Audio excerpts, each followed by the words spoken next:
And I want to agree with the President, Ruto, that how you are I'm not saying Luos are Yeah. I'm saying the ones who are the ones who want to support him. Even after the statement he made at the how ni washenzi. When he was in Murima, he said, "Hao washenzi wapumbavu, mimi naweza kwenda huko kweli? Niwacha nyinyi, wale mlinipigia kura." So, please, you boomer. This thing of you saying Ruto is your friend, man, come on. keep off your crap, man. Can this be Singapore? No. You can't find scammers in Singapore. If you scam, if you are a thief, you are corrupt, you'll be hung by the rope until you die. What did you say again? You kill Rigathi Gachagua. What did you say again? My friend. Because he's saying it's actually assassination attempt. This is what he's saying. Yeah, that's what Rigathi has said. But what have you said? You have said that you kill Rigathi. Let us not handle IBC with baby gloves. These people are rough. They are cunning. If we handle them with the baby gloves, we are not likely to get the results.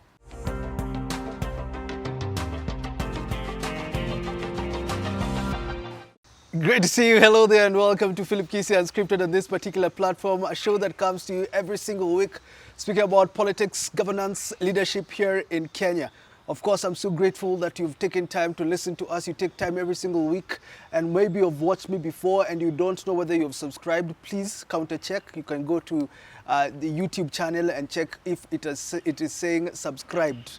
You can counter check that now, even as we are having this conversation. My conversation for today is about political intolerance. That is basically what I'm talking about. There's a lot of violence in this country. I want to focus more on that violence today because I wonder, what gains are there when you tear gas children just because they are listening to a political leader? What gains are there? That is my conversation today with leadership and governance expert, former Nairobi Town Clerk, ex-KICC CEO. I hear he will be vying somewhere. He hasn't told us, maybe he will. But that is my conversation with him today. How are you doing, sir? Great to see you. Great to be back here at your place. Thank you, Jed. Thank you for coming. You know, I have a lot of feedback from last week, and I thought I should mention it. There's this kind of conversation that is there. Can you just ask if PK is in government or not?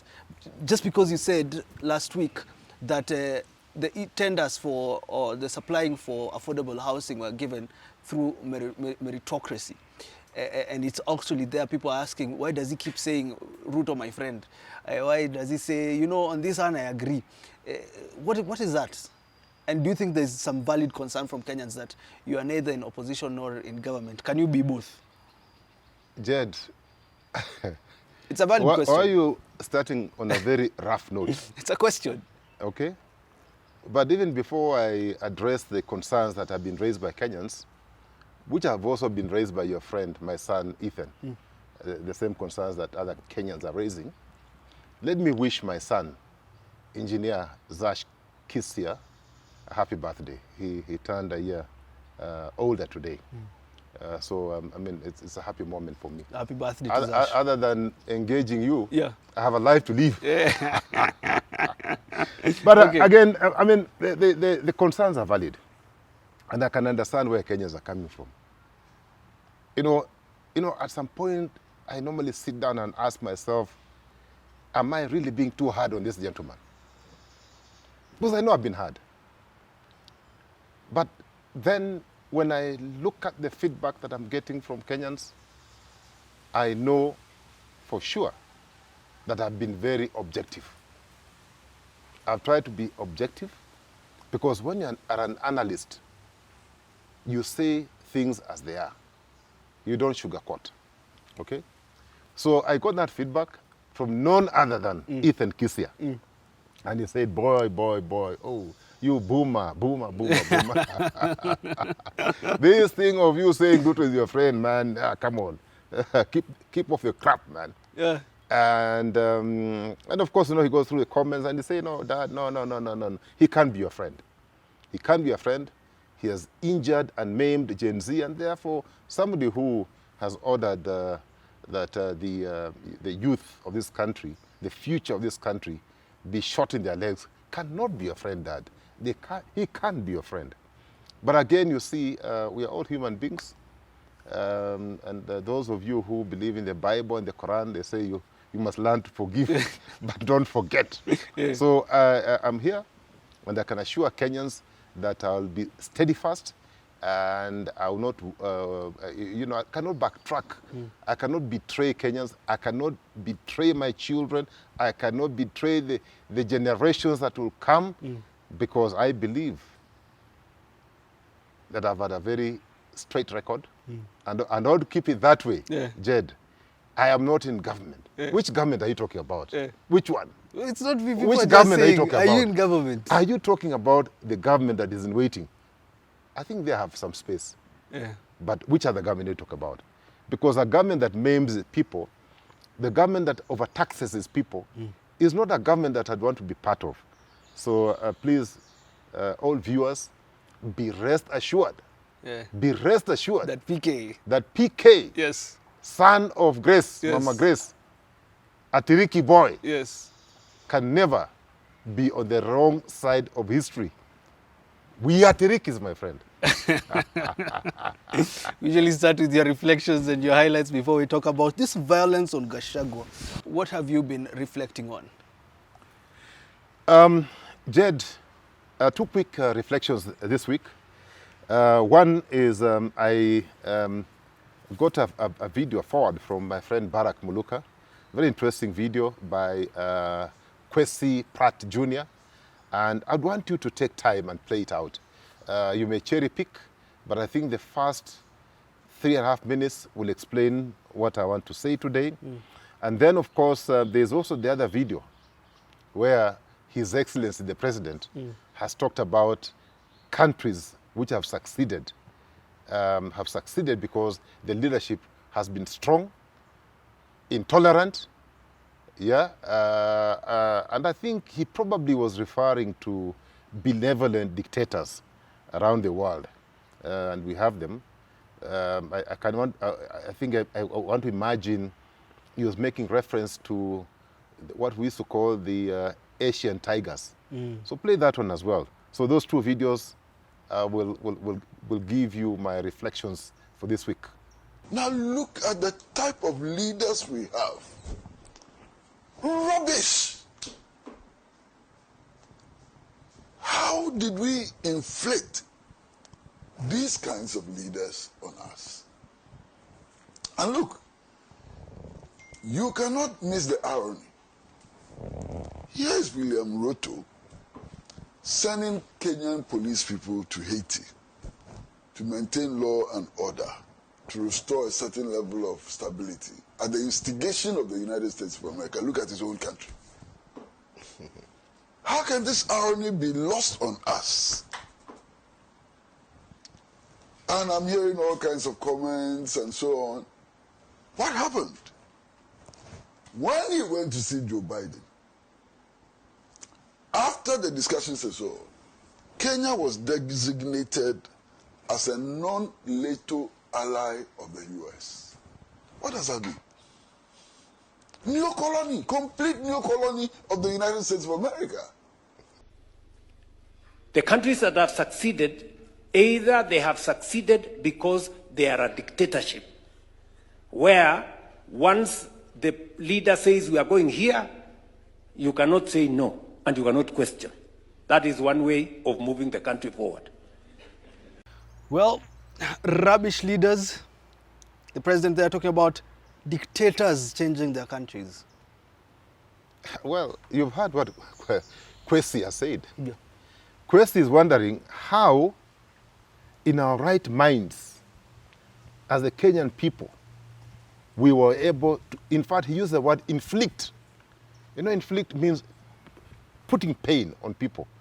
How, in our rightful mind, we were able to inflict William Ruto on the people of Kenya. It is not me saying, it is not me, it is Kwasi saying that, okay? And he goes, you know, quite heavy and strong on William Ruto. He gives a case of Kenya sending its police officers to Haiti. Of course, we lost a few of them. I'm glad they're back here on a mission that was not ours.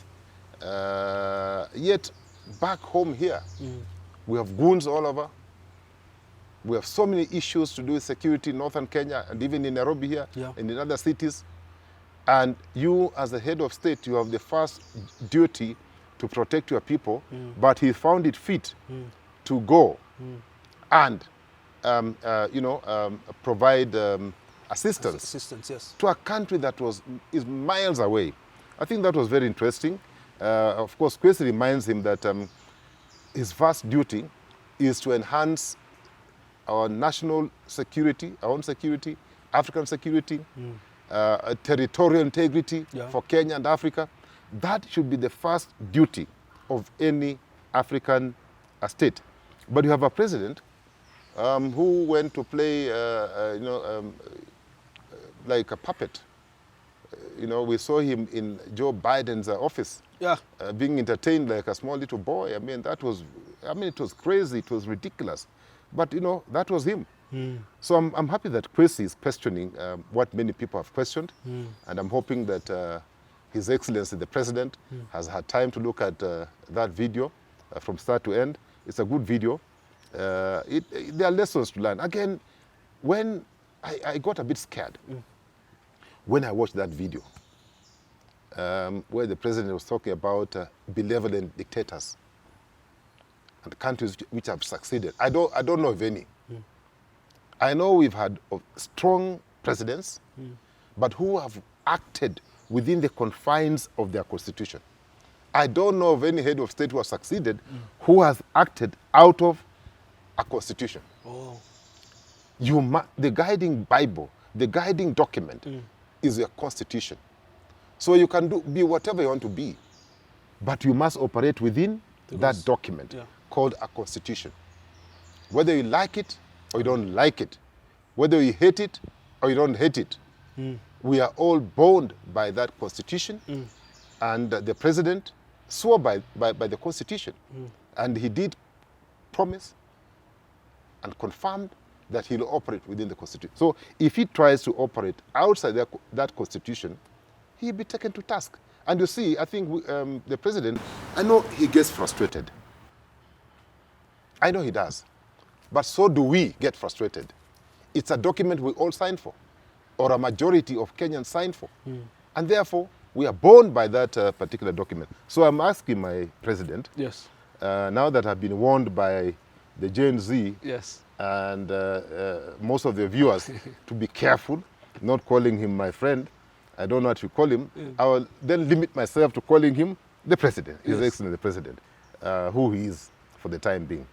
So if you look at the Asian tigers which have prospered, Malaysia, Singapore, and China, I think what has made them succeed is having a vision for a country, a shared vision for a country, and then having a leadership that is focused. If you look at the three countries in Asia, and they've done extremely well, their leadership has not overtaxed people. The leadership has not stolen from the public coffers. The leadership has not employed incompetent people. The leadership is focused on the goal. They have the eyes on the ball. They have the eyes on the vision. Okay? And they work towards achieving a shared vision. They don't come with their own dreams. They don't wake up with their own dreams. They don't force their dreams on people, but they work on that shared dream. The people who have succeeded, Jed, like the president would want us to believe, have succeeded because they have maintained their heritage. They have succeeded because they have invested in public health, in infrastructure. They have invested in education. Here, Jed, instead of investing in education, and, we're talking about Singapore, we're talking about, being in the first world, but yet our children are learning under trees. Our children are learning under deplorable conditions. Our doctors are not being paid yet. How can we be a first world? The countries which have succeeded have invested in human capital. That's why they have succeeded. They have succeeded because the leadership is visionary, is focused, is democratic, is inclusive, and they push a shared vision. So overtaxing people, putting people through pain, it is something that the modern world, the modern democracy cannot entertain. And he's born to fail, and that's why probably he gets so frustrated. And I want to tell him to go to go slowly. Because this job, even he says 30 years from now, I don't know who tells him be 30 years from today, but 30 years from today is approaching 100, like me. You know, and if you're lucky to be there, then we may be all senile, most likely. Most likely. I mean, we don't even know. We don't even know what will be happening. But, you know, through God's grace, if we're there for another 30 years, we hope we'll be in good health. Jed, that is what is important. And we want to see people build on what we would have done, not what we destroyed. Okay? When Kibaki took over, he started from almost zero, building on a foundation. The successive governments have worked towards destroying that foundation. Let's get my highlights, Jed. You've said you have to follow the constitution. Nothing, Yes. even the dictators followed. They must, even those who follow a constitution. Otherwise, you can be knocked out from power. You know, the power is with the who? The people. The people. The people. The power is with the people, Jed. Now, let's get my highlights, Jed. Okay. Jed, I got a very disturbed today. Yeah.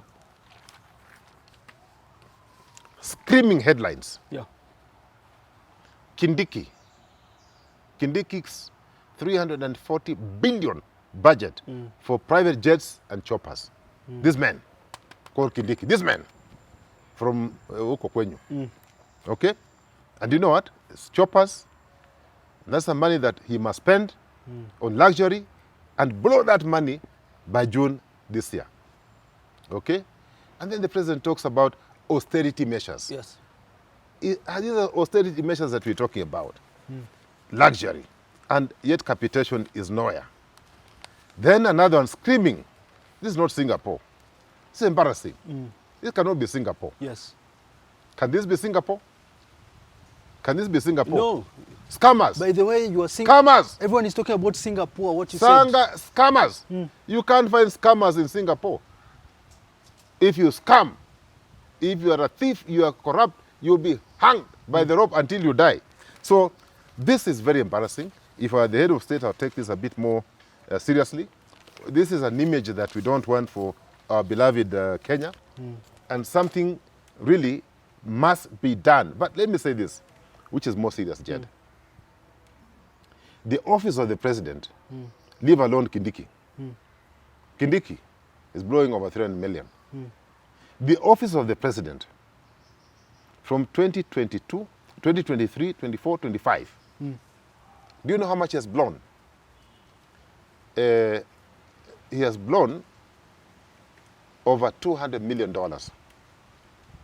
Over $200 million? Dollars. For an office that does not produce anything. They just eat mandazi and scones and entertain people and handouts. Even the handouts are not part of this budget. Okay?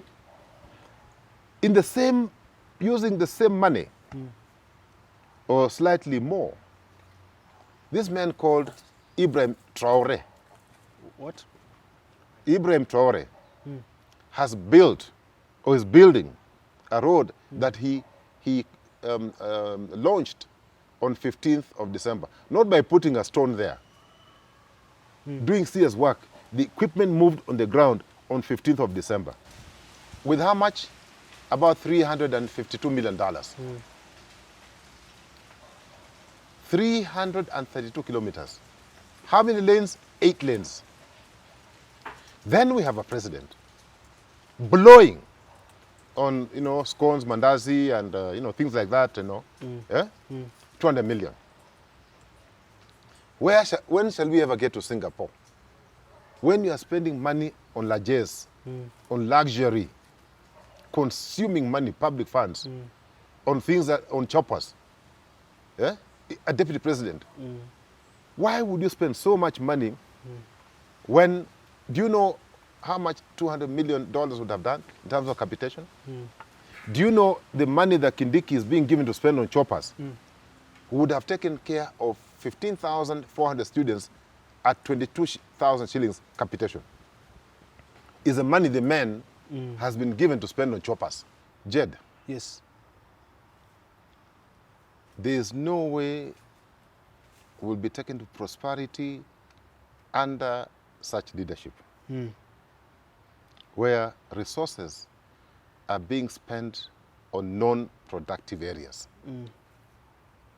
on luxury. We need to refocus if we dream of moving this country from a third world to a first. Simple as that. It is so simple, Jed. Anyway, now my second highlight. Yes. My friend, very good friend, Karori Omondi, on Citizen TV, was interviewed, and I found his interview quite interesting because he touched on the community I come from, the Luhya community, and he's wondering why his people cannot even find it necessary to give us a chance to provide leadership at the very top level. Just play it out. The Luhya supported us for 5 general elections, yet we cannot think of a party leader from Luhya land for ODM. Are there no people in Luhya land who can lead this party? What about Kalonzo Musyoka, who stood with us even when he was not on the ticket? We just walk away and we turn our backs on them, and we don't even sit down and tell them, hey, guys, we are leaving. At least grace and gratitude requires you tell your partners, I'm having second thoughts. But we jump up like some birds that have been scared, in the bush by whatever knows, God knows what. This is the discussion happening in Luhya land. And I think it is going to get deeper. Those who have taken a certain pathway, for me, I think we should just let them go, because you will not bring them back. There are inducements and incentives that they have at personal level to continue going that way. But the rest of the community, I appeal to them. We must have this honest discussion, because what will happen in the future, all this that you are seeing today will not be there. And suddenly people will be reminding you, oh, you have forgotten 5 election cycles we were with you and you walked away when it was convenient. Please just stay where you went. Karori Omondi is addressing an issue that most people would want to run away from. He's saying 5 election cycles, we have had loyal supporters. The Luhya community, then Abagusi, the Coast, Masai, and what have you. 3 successive election cycles, you've been supported by the campus. You have no grace, you have no gratitude, you just want to dump because you found an Ndogondogo somewhere. That's bad manners. What Karori is saying is that it is bad manners to dump your partner for many years, for over 20 years, partner, for a new partner, and Ndogondogo, who would most likely dump you when your fortunes dwindle. Okay? We have been loyal to them. I think it's time that they also returned a hand. I think that's what Karori said. But fundamentally, yes, there's an issue he raised that I also found very interesting, Jed. He said, how can you talk about development when the entire budget you've been allocated for the so-called development, which is your right anyway, is 50 billion. The entire Luo Nyanza is 50 billion. One hospital in Eldoret, Wasingishu, has been allocated 50 billion. Is that equity? Is that fairness? So what development are you talking about? First of all, it is your right. Secondly, there's no equitability. One area is being given so much resources. So what development are you talking about? Is that a basis for you to even consider dumping your old partner? And I believe, and I want to agree with the President, Ruto, that how you are changed. I'm not saying Luos are changed. I'm saying the ones who want to support him. Even after the statement he made at the how ni washenzi, when he was in Murima, he said, hawa washenzi wapumbafu, mimi naweza kwenda huko kweli, niwacha nyinyi wale mlinipigia kura. So please, if you ever doubted that the man has no space for you, the man has no time for you, that statement should be a wake-up call. So what are you telling Mulembe people? Mulembe people, mujipange. Mujipange round here. Your votes must count. And we are going to the negotiating table. The person who is willing to support us is the person we shall work with. Otherwise, there's nothing. Yes, I'm telling you. A symbol. Symbol. Rise of political intolerance and violence in Kenya. I saw this video of Rigathi Gachagua last Sunday. And you know, I didn't feel a lot of pity for him, to be honest. But for the children and the women and the people in the church that did not, had just gone to church, it really touched me to see the tear gas the children were washing on their faces. I also saw Honorable Kabando with Colgate on their face. But why are we doing this? What gains are actually there? Because I'm trying to understand what gains can be there when you try to, deal with an opponent in such manner. And I haven't found a good reason at this day and age. Why is this happening? That is my conversation today with Philip Kisia, because it's something that we need to understand. How can we stop? Kisia, you saw what happened on Sunday. What came to mind?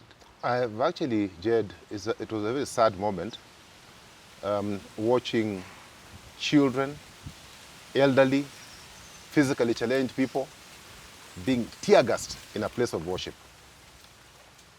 And I want you to look for that video where children, small little children, were crying, Jed, shedding tears. They have been tear-gassed. Children, Jed, and old, the elderly, and our women.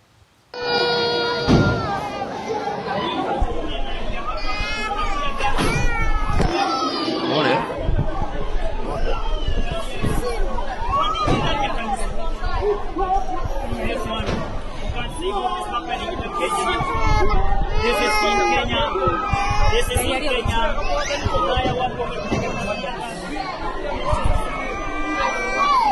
Kuna maji pale. Imeisha. Tunauma mafuta. Wanani? Oi. Oi. Hai. Oi, maumia iko kule space sana kitu wanaona haha. Hakuna place watoto wanaweza pelekwa na hapa ndani. Ona. Kuna place watoto wanaweza enda na hapa ndani. Na doka imeja. Well, you see what is on the screen, and for Gachagua it says this is state orchestrated, and for government it says, their supporters are saying that it's Gachagua who planned all this. Kisia, you watch that video. You know, I think, Jed, this is a government that has confirmed one thing. It is actually a regime under distress. And this, for sure, Jed, these are kicks of a dying horse. The last kicks of a dying horse. Because what we saw in Othaya, where my president comes from, my president, Emilio. Emilio Mwai Kibaki. And he says he respects Emilio. Why didn't he choose another location? Like maybe Sugoi, to throw tear gas in a church. I'm not saying him, but he's in charge. Why didn't they choose a different venue, like in Sugoi, and throw tear gas to women and children? You go and if, Jed, you're indeed saying that it is Gachagua who organized, planned, and executed, then maybe Gachagua should be the president. You know why? If you can plan such a thing, and it escapes our security agents, planning such an operation. And you see the government where guys vehicles. had AK-47, not one, several of them, AK-47, armed, heavily armed, where there were goons. They shot several times. They threw tear gas. Tear gas is not available in a kiosk. AK-47 is not available in a kiosk or in a supermarket. You can't go to a supermarket and buy AK-47. So by the time there are so many people wielding AK-47s and carrying tear gas canisters and launching them, in a place of worship, then it is admission that they have failed. They should not have said that. How can you admit that your opponent, who is a civilian, can carry out such an operation without your security apparatus dictating that something is going to happen They and taking don't preventive have leadership. Then, I mean, you're just confirming that, I mean, you either you're in distress or you are unable to provide leadership. So for me, in the first place, I think in this day and age, in the modern day and age, where democracy should thrive, under Jed, some of us have been around, surely, even during Moi's dark era, we never saw Moi's regime, Arab Moi, lobbing tear gas, canisters in a place of worship. It has happened. It is happening. It has happened under President William Ruto's reign of power. So it says a lot. Yeah. I think it's an attempt to suppress people. And as one of his lieutenants said on Citizen TV the other day, that Ruto is a brutal politician and he'll win next general elections because he's a brutal man. He's a brutal politician. I thought politics, you use persuasion. It's like when you are courting a girl. You don't use brutal force.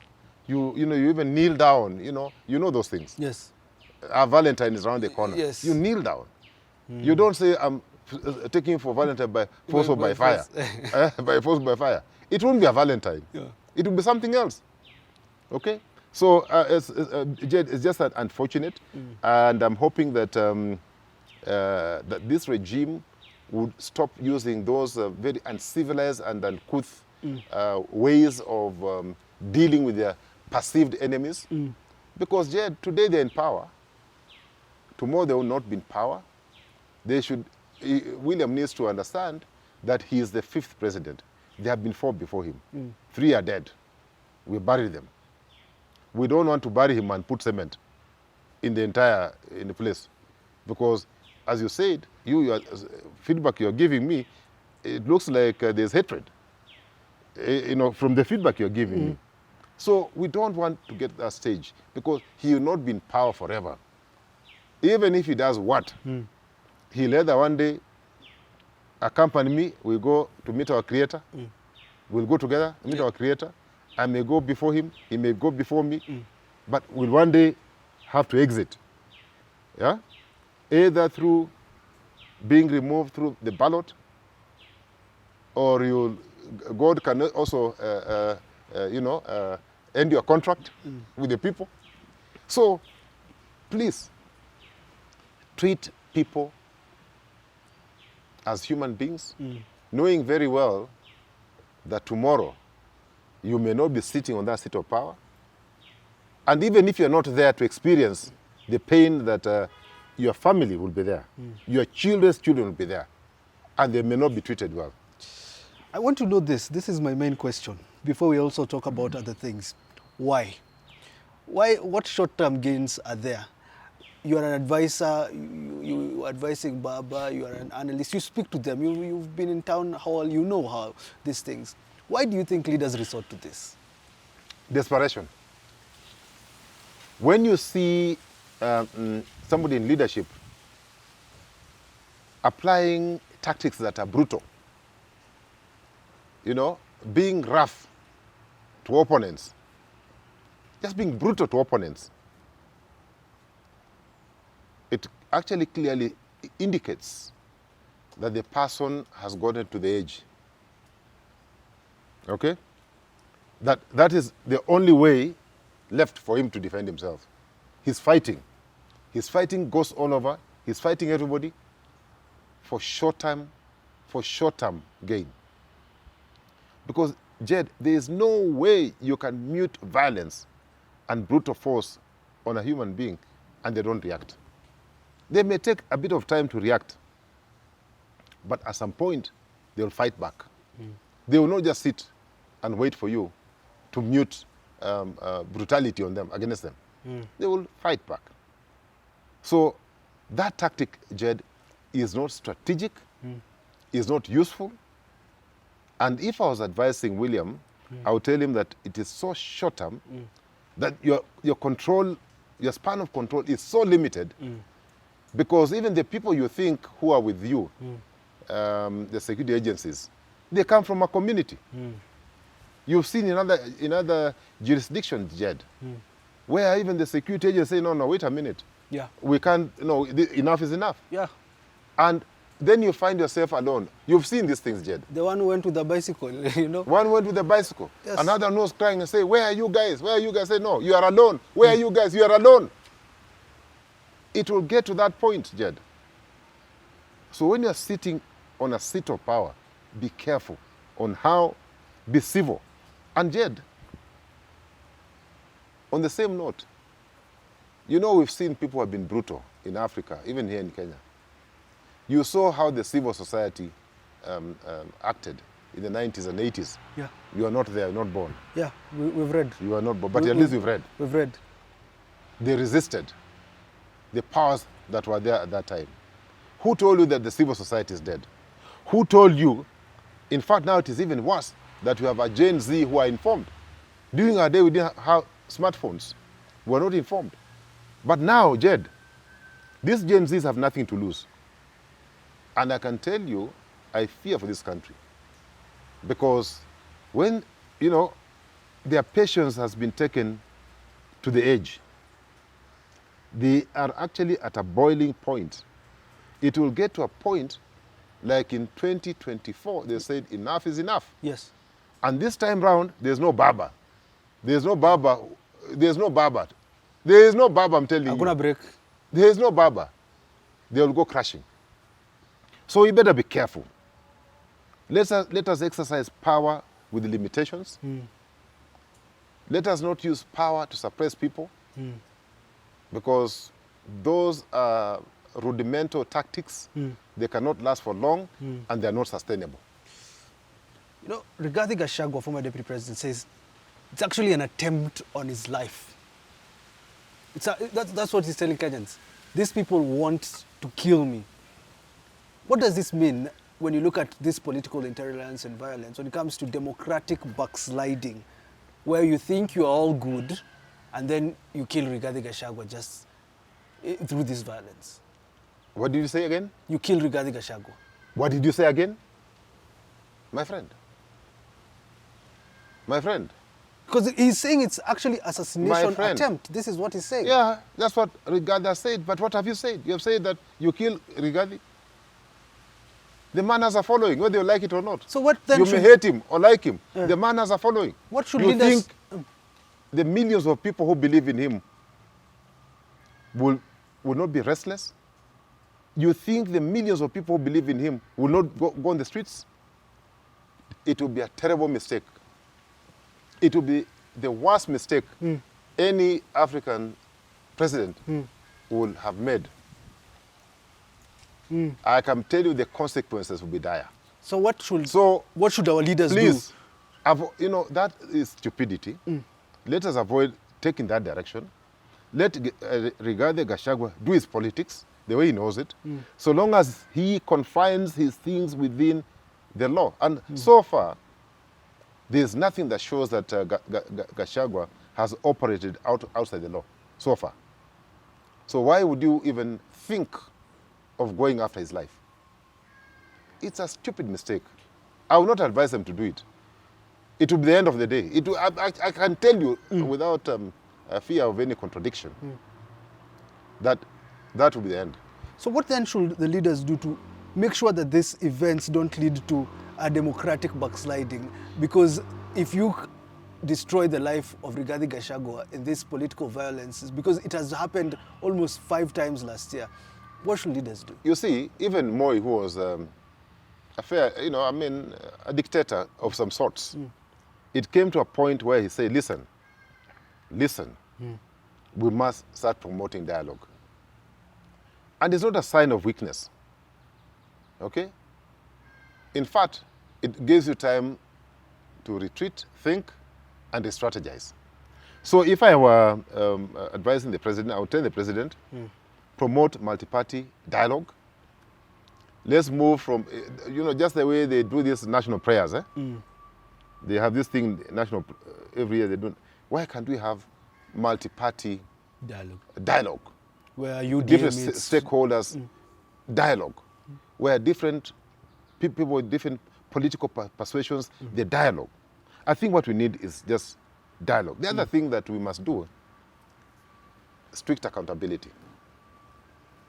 We must hold ourselves accountable. The thing that happened in Othaya at the SCK church, up to now, nobody has resigned. The CS has not been fired. The IG has not been fired. There's no serious investigation a week later that has been tabled. There's no report, there's nothing. I think the rule of law must be followed by every citizen. You cannot expect X to be law-abiding, but Y to disobey the same law. We can't have a country that way, okay? We can't have the country. And of course, when you talk about, and then of course enforcement of the law, these state security agencies, DCI, police, and what have you, I think they need to up their game. I think they have shown some level of complacency. They've been complacent. They need to up their game. And they should remember that they serve the people of Kenya. They don't serve an individual. That individual is there today, tomorrow he will not be there. They should also be reminded that ICC has not closed shop. That tomorrow the person who is protecting you will not be there, and you'll be standing in a dock at The Hague alone, with nobody to protect you, with nobody to pay you a legal fee. You will be facing those people, the Mzungus, at The Hague alone, while your family is here suffering, while your friends are here watching you from Nairobi, Kenya, or from Sugoi, Kenya, watching you, when you are being asked hard questions in foreign land. The other thing that I think that must be now encouraged, I think the civil society has done a great job, but if I compare the civil society that we had in the 70s and 80s and what we have now, I think what is it? Is it the passion or what is it? That time you could not have found people in civil society who could be compromised. Now, there are so many people in civil society that are compromised, that they don't have a backbone. You know them. They don't have a backbone. You know them. You are the one who knows them. You know them. You are them. Gen Z. You know them. You know this. You know them. You know them. You mentioned them. They have no backbone. Yeah. They are bought easily. Yeah. They make noise and then they disappear after a month or two. They completely disappear. I think, and then of course, the other one are the religious leaders who go to State House to receive brown envelopes. Yeah. Washindwe. Eh? Washindwe. May they go to hell. Our religious leaders. They go to State House, instead of going to State House to cancel the president, to tell him stuff, to tell him this is wrong. They go there to receive brown envelopes. You know, this is Washindwe. What institutional reform? And then, of course, those two. The other one is this commission something led by my friend Kobia. Washindwe. This thing should be actually, if I was given the chance to provide leadership, that commission should be disbanded. So no use. NCIC. That one. National Cohesion and Integration I can't even remember Commission. It should be removed. Judiciary is doing a good job. Yeah. I've seen from their rulings, but they can do better. Let them not be intimidated. You are saying Washindwe, and that is my question, because Gachagua has claimed that his life is in danger, orchestrated attacks, but then there are institutions. Why don't you think they're acting, and what should they do? Because we can't have this in 2026, and you have just said assassinating Gachagua is not on the table, should never be. You try, and you'll see the country will burn. But anyway, back to your question. I think and we've said this before so many times yet, the state, we should stop the state capture. When the president took over, he said, not anymore. I will not do what my predecessor did. But I can tell you, from what people are saying and what I can see, he is 5 times worse than his predecessor in everything. 5 times. State capture. These state organs are not independent.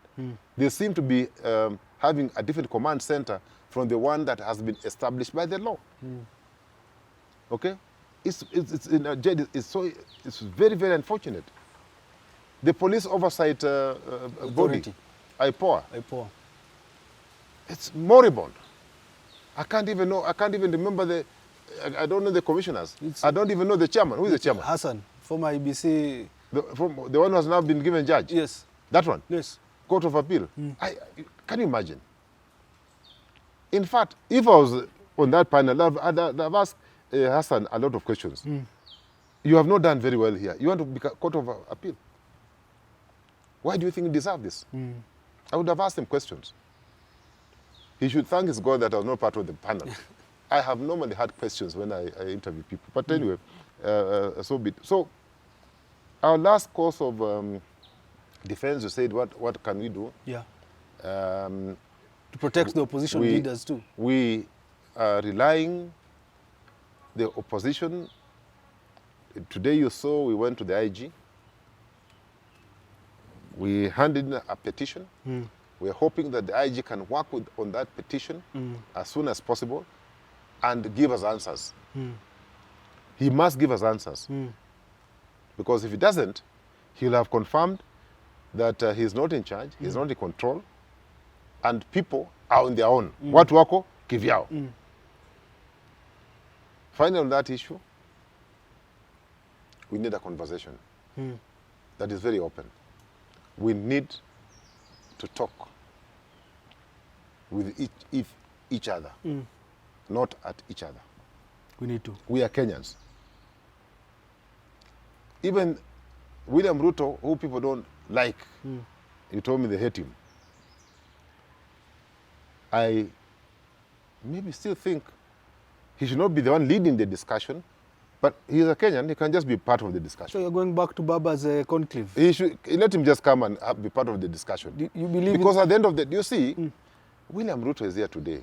I said, we may be recalled at the same time, the two of us. Yeah. I don't know whether he'll be buried with a torch. Yeah. Me, if you try on my life, a torch and a sword. So I don't know. So I don't know whether he'll be buried with a torch and a sword. Okay? But we shall go. Even him will go. 3 before him are gone, dead. And the other one is also there. Okay? So, he should, and even if he's there, even if he's not there, Jed, he's got children who have children, and those children have children. We don't want in future, as you are saying, as I can see, that Kenyans will turn against his family, like they have turned against other families in Africa. Yes. Completely they turn against, and you can't even use your father's name. So the son of who? Somebody else, maybe even they can shoot you. Son of who? You can be, ostracized from the society, community. We don't want that to happen to any leader because of the sins that you committed while in power. So we need that conversation. We must have a conversation as Kenyans. You know, you say this conversation, and it makes me think about Rigathi Gachagua's, ethnic mobilization claims, or if I can put it. Because he says, I don't want to talk to these leaders, I'm not on the ground. And this is causing a lot of jitter, especially in the political leadership, and maybe fueling political intolerance and violence. You see, is this the case? It is not limited to Gachagua. All these people, all of them are known to mobilize from their strongholds. So ethnic mobilization is there. It is not the best thing that should happen in a civilized country. That the only thing you can rely on is your ethnic group. The larger it is, the better for you. I think we should move away from this nonsense. But I'm happy that if you come to my family here, we have Luos in my family, we have Maasai in my family, we have everybody. Okay? So, now our children, do not necessarily identify themselves with The tribes. with any tribe. In fact, when you start talking about tribe, they think that you're a mad fellow. So, not a good thing, but the reality is that people use it. But you know, Gachagua People are doesn't. using- Is it just ethnic? It's People- also naongea na ground. Staki wa leaders. That is his style. And I cannot answer on behalf of Gachagua. Okay? Maybe you should hold an interview with him and ask him, why do you dismiss other people? Yeah. But you know, he's a politician. And if you don't add value to him, he is going to the ground. If you can't add value to him, Yeah. if you cannot bring him the people, Then the he'll go ground. and look for the people. For ground. And that is what Gachagua is doing. He's looking for the people. Yes. And I would encourage other people also to look for people. On the ground. And then come on the table and have a conversation as Kenyans. I think, Jed, what is most important It's how to break this cycle. is now how do we break from this cycle? Yeah. I think we need now to move from politics of ethnicity, tribe and religion and what have you, to politics that means something. That you have a manifesto, that the manifesto is actually a reflection of the aspirations of the people of that country. And through your manifesto, you're saying, this is how I will help you realize your dream. So politics should move, and let's make it more interesting, like the Americans, that we know you stand for this one. You stand for this one. These are your policies. If you give an opportunity, this is what you are likely to do. Yes. Let's move to politics where things are predictable. That your survival is not only limited to your ethnic background. Because as we stand, if you meet people from the present background right now, 90%, 95% will tell you, that's our man. It's our time to eat. We must move from this thing of our time to eat. Okay? Yeah? And our community must benefit with projects, with appointments to merit.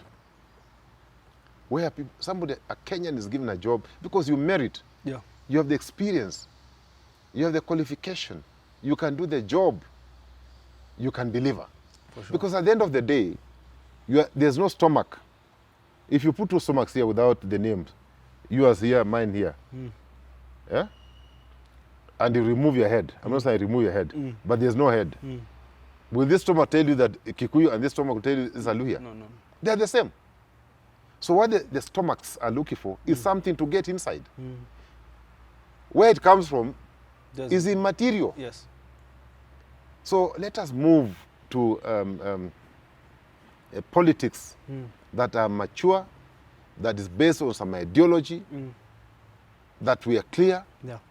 and that you are taking public office not to enrich yourself, not to enrich your people, not to give your people jobs like this administration has done. In every appointment, no. Let us see you appointing lawyers in equal measure. Let us see you appointing Masai, Turkana. Let us see you Pokot. Let's see Kenyans. Let's just have Kenyans being appointed to positions because they merit and they can do the job. They are not corrupt. They are not there to come and steal. They are not coming there to protect your presidency. Let your work defend you. Thanks for tuning into that conversation, Philip Kisia, unscripted, of course. So amesema washindwe, those who are going to get brown envelopes and are supposed to actually give advice and deliver for the people of Kenya. Just as always, final remarks on this particular program. Well, the loyal opposition led by His Excellency Stephen Kalonzo Musyoka, the 6th. Oh, now it's led by? Led by, yes. The 6th. By the 6th. Yes. They were at IBC. The only place I don't agree with them, the move is right. They're moving in the right direction. But we must not handle IBC with the baby gloves. No. Let us not handle IBC with baby gloves. These people are rough. They are cunning. Okay? So, if we handle them with the baby gloves, we are not likely to get the results. And I've said it before, and I'll repeat again. IEBC, as constituted, cannot deliver a fair, credible, transparent, and verifiable elections. The CEO has been there for too long. He should pave way for another CEO who will be free and fair, so that when the outcome is read, we'll all accept and move on and support whoever is declared the winner. But with the current management, the way it's constituted, most Kenyans don't have faith in them. Unless they have something else, they need to step aside. The other thing that we must do, Jed, we must audit the software and hardware that will be deployed for the next general elections. If those two things are not done, forget it. There are no elections. Because the only thing that William Ruto has, he has won IEBC as a voter. Those are voting machines. Number two, financial resources are in plenty to bribe and intimidate people. Number three, state capture. But the people, the votes are with the opposition. So what are you saying? Remove the gloves? 80%, 90% are with the people. How do they go with the loyal opposition? How do they go bare knuckle on IEBC? Bare knuckle, remove the, go there with the demand and say, we want this man to resign within the next 14 days.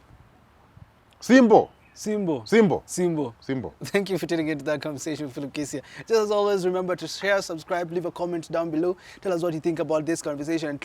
At least today he has told us that he's not going to leave Kenyans and join William Ruto's government. I was suspecting that he has been paid. I was actually going to ask him for chai. But until we do talk again, have yourself a lovely rest of your day.